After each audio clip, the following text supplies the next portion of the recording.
And Myanmar marks 29 years as an ASEAN member today. But its ties with the regional bloc have been strained since the military seized power in 2021.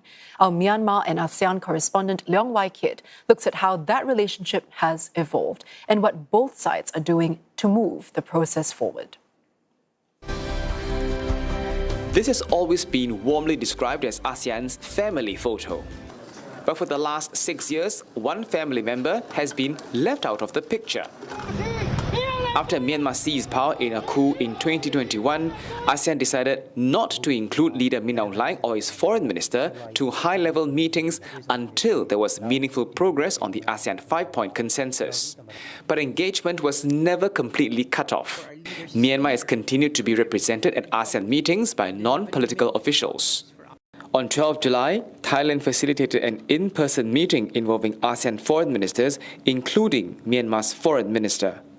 Myanmar is trying to normalize ties with ASEAN after years of being shunned from the bloc's top-level meetings. Yet ASEAN continues to engage Myanmar but under carefully defined terms.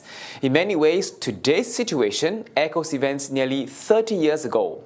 In the 1990s, ASEAN also chose engagement over isolation, even as Myanmar was widely regarded as a pariah state.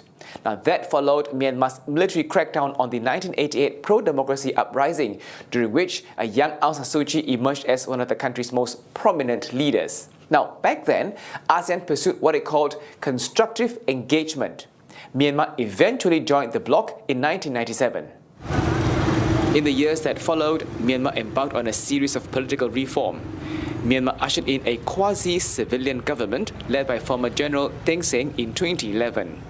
Subsequently, Aung San Suu Kyi's party, the National League for Democracy, won the 2015 and 2020 elections. But what outcomes today's engagement will produce remains far less certain. For now, there are no clear answers. Naypyidaw itself is sending mixed signals.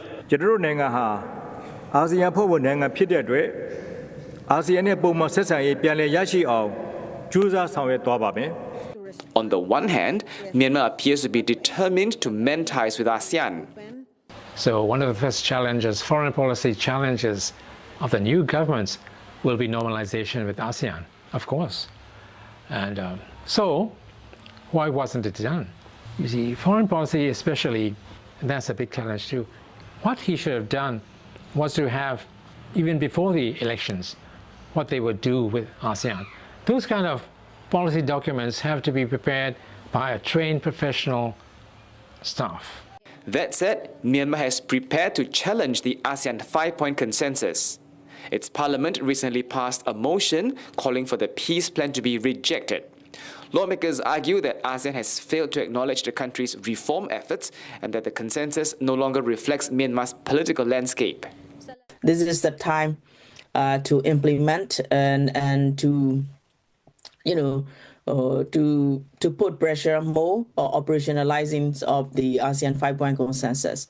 To engagement with, democratic and resistant stakeholders must become regular and coordinated and politically meaningful.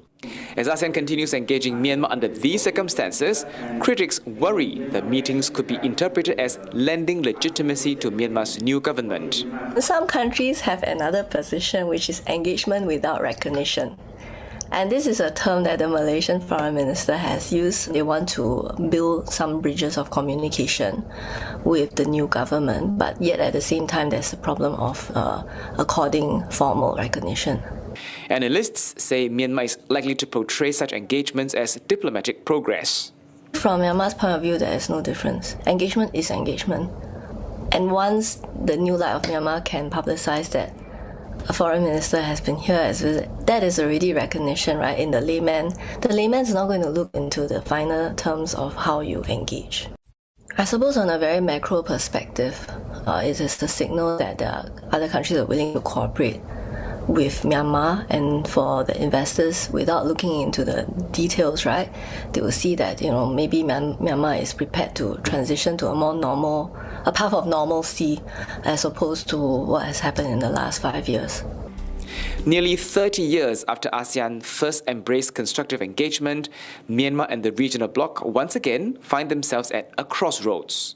The hope remains that dialogue can eventually pave the way for progress.